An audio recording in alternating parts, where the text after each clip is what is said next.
Where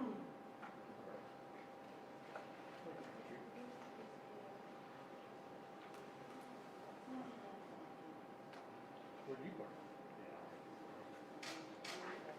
Yeah, I forgot that second. Oh, but not a weed.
Thank you. I appreciate everybody being here today. My name is Ryan Mears. I'm the Marion County Prosecutor here in Indianapolis, Indiana. I wanted to provide a brief update on the information that's been made available to the Marion County Prosecutor's Office and some of the actions that we took in regard to an incident that occurred on March 3rd of 2020 involving a Brandon Hull.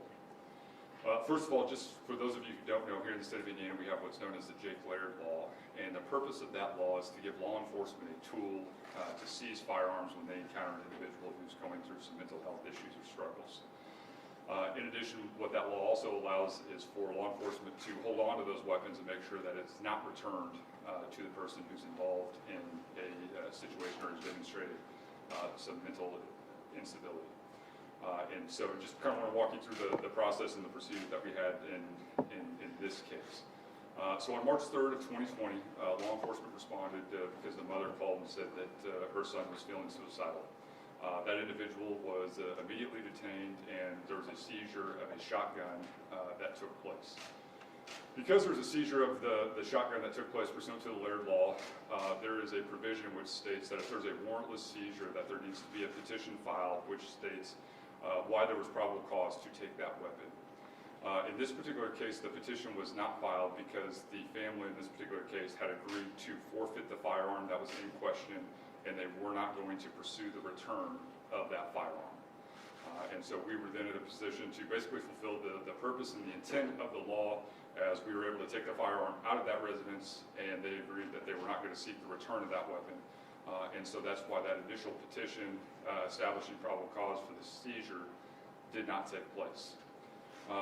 In addition to that, there's also, and again, that standard is probable cause. In addition to that, there's also a provision that deals with the issue of, can you establish by clear and convincing evidence, does this person have a violent propensity or mental instability?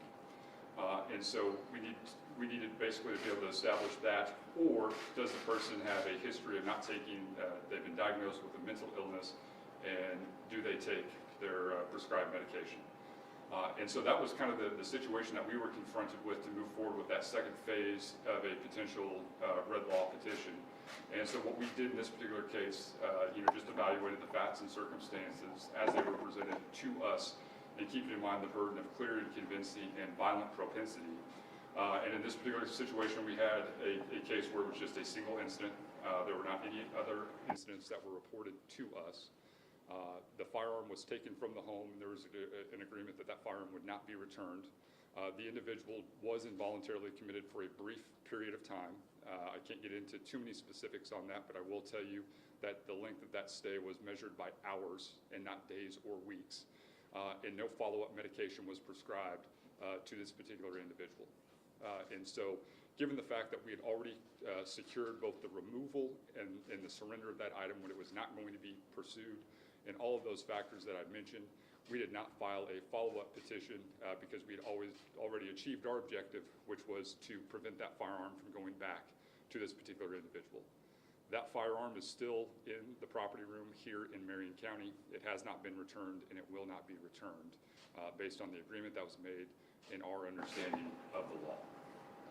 I think it's important to note that this case does illustrate some of the shortcomings that exist with this red flag law. As you can tell from the tight timeline that we are under and operate under when we try to make the determination, we have 14 days under the statute. And because we have 14 days, our ability to have access to meaningful medical history, meaningful mental health records is severely limited. I think it's important to note that the statute only authorizes us to issue search warrants to seize a weapon. We do not have the ability to use a search warrant or get a court order to acquire someone's mental health records or medical history, which would be particularly relevant in trying to make these types of determinations.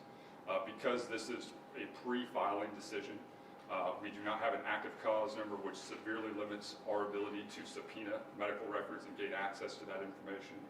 In the state of Indiana, people have a minimum of 30 days to respond to a subpoena. And so once again, even if we issued one of those, it would fall well outside the 14-day timeline that we are provided with. And so we are in the position of not having access to information that would honestly be very helpful to us in terms of making that determination. It is clear to anyone who has read this statute or the text of the statute, the priority on this statute is the return of firearms, as opposed to having a very thoughtful and careful review of someone's mental health history to determine whether or not they should possess a firearm. And with that, I'll take any questions.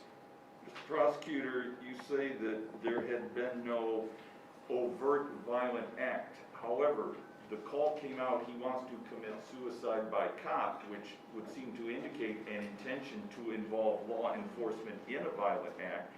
Even though he didn't do a violent act, he's indicating, I intend to commit a violent act and engage law enforcement.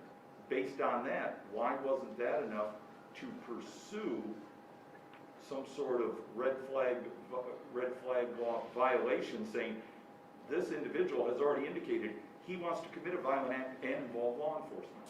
Well, I think the biggest thing is how we intended to carry that out. What was the nexus to the firearm? And number two, that firearm was confiscated and taken away. I think the other part of it, when you have this particular situation, the analysis is, what's the propensity? we've talked about there's one situation, one incident where he's indicated suicidal thoughts. Absolutely, there needs to be some sort of intervention, and absolutely the firearm needs to be taken away, and we never want to give that firearm back to that individual or that person. But from there, what we're required to document and demonstrate is that we need to establish that propensity, and this individual was taken and treated by medical professionals, and he was cut loose. They didn't so much as prescribe him any additional medication after he walked out of there, or any medication. And so we're left with the situation we have one incident. He was treated by mental health professionals. They didn't civilly commit him. They didn't prescribe him any additional medication, and he was cut loose. And so for us, the risk is if we move forward with that proceeding and we lose, guess what happens? That firearm goes right back to that person. Well, he also went out and bought more firearms. We weren't willing to take that, and so that's the route we decided to go. Yeah, but then he went out and acquired more firearms, so the end result was the same, because somebody had to know, well, if we don't do anything about him right now, there's nothing to stop him next week from going and getting another gun. There's nothing to stop him from getting a gun anyways. I mean, the sad reality is that during the pendency of these matters, there's nothing prohibiting someone from purchasing a firearm. That's just the sad truth. So if he would have been referred to the red flag list, I'm going to call it a list because I don't know what you call it, his name would not have been on a list that would have red flagged him? Not until there's a determination in a court order made by a judge saying that there has been, that it is highly probable that this individual has demonstrated a propensity for violence or mental instability. Yeah. I know you said he wasn't prescribed any medications, but was Brandon Holt ever diagnosed with a mental illness? 1.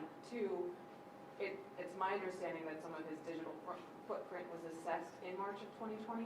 What was found? Why were the FBI involved at that time?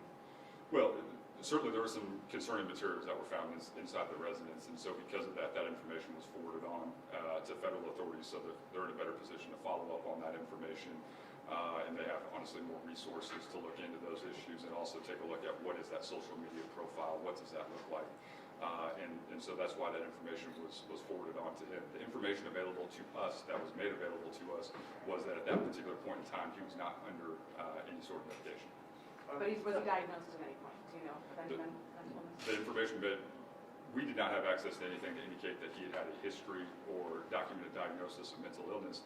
Again, we would have liked the opportunity to be able to subpoena his medical records, to get a search warrant for his medical records to make that determination, but we're dealing with a 14-day time window, and we just didn't have the time to be able to do that. I don't understand the 14, because if the family had agreed to forfeit the weapon, meaning like, we agreed, take it, it's yours, then that 14-day time limit doesn't apply. I mean, you said the risks of going to a hearing is that if you lose, he gets the gun back. But if the family had agreed to forfeit the gun, that's not a risk, right? No.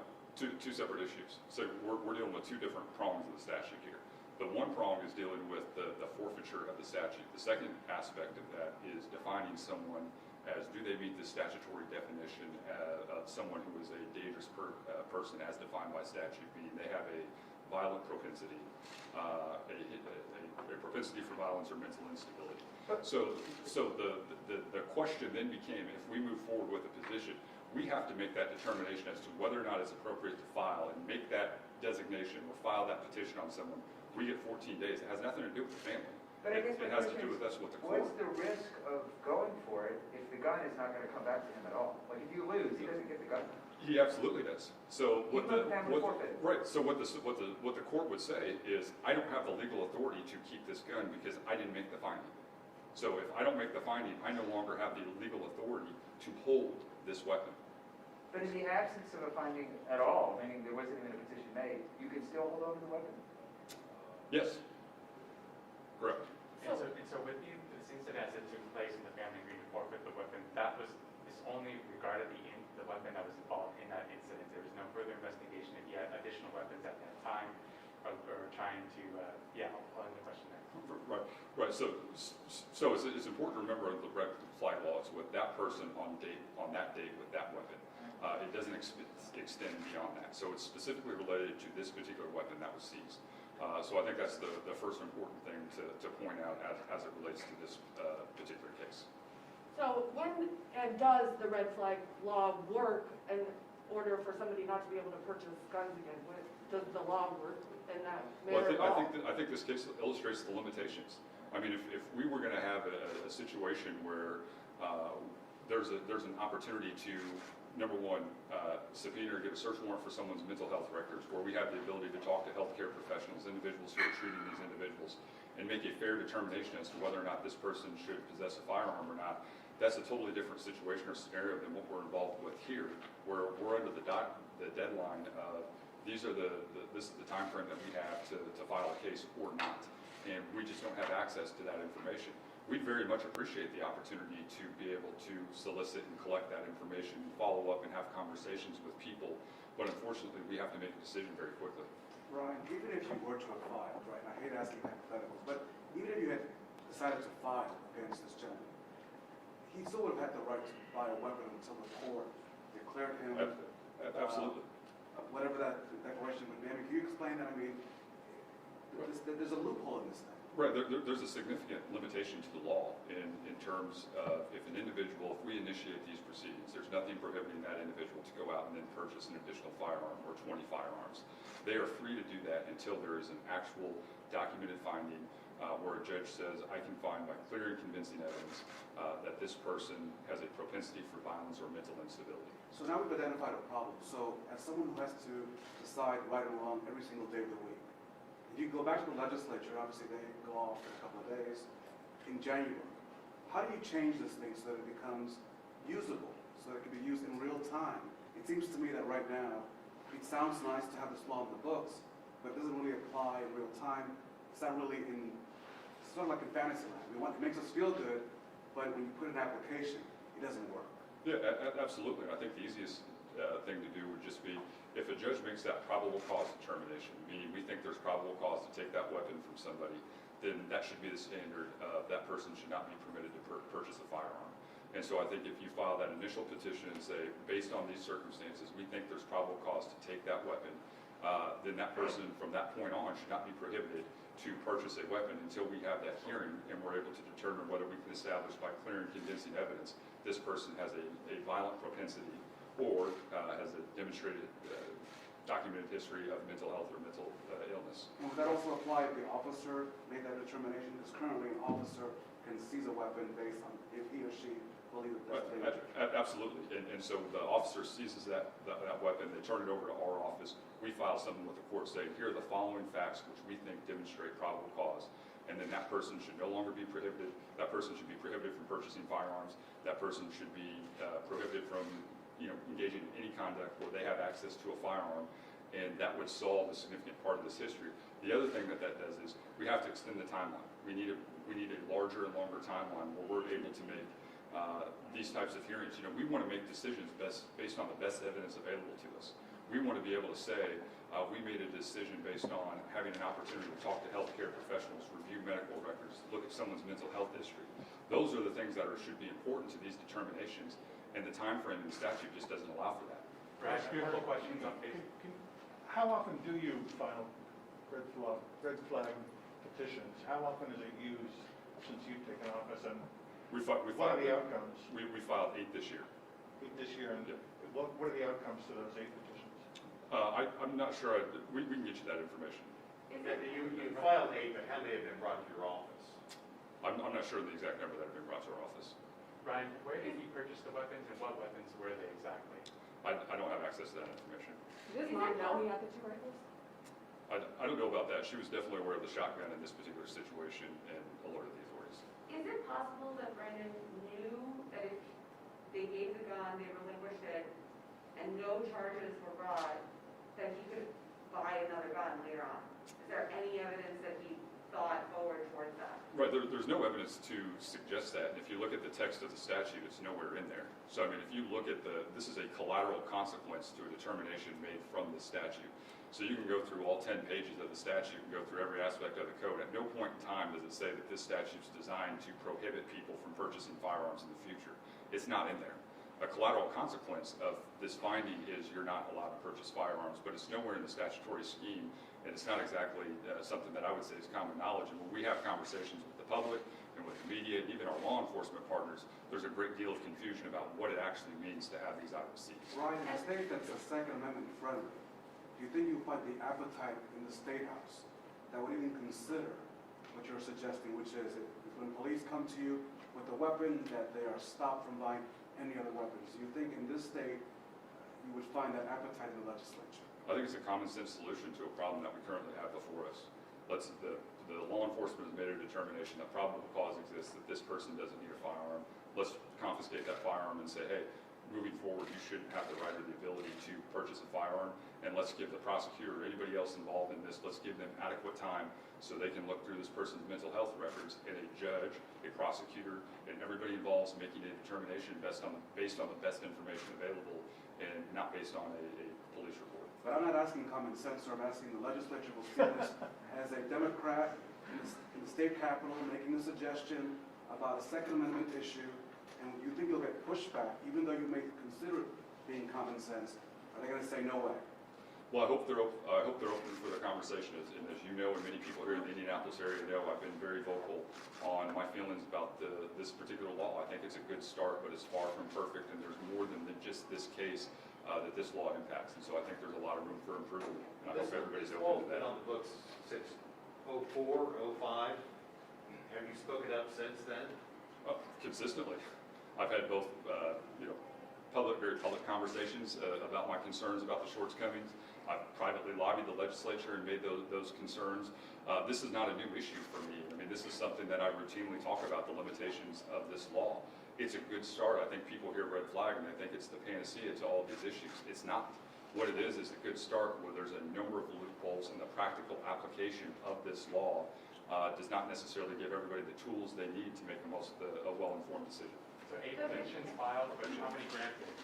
Thanks, everyone. Thanks for coming on such short notice. If you have additional questions, you can follow up with our communications team. Destiny Burgos is here with her business card. Can we get the information on the cases? You mentioned there were 3 cases filed this year. We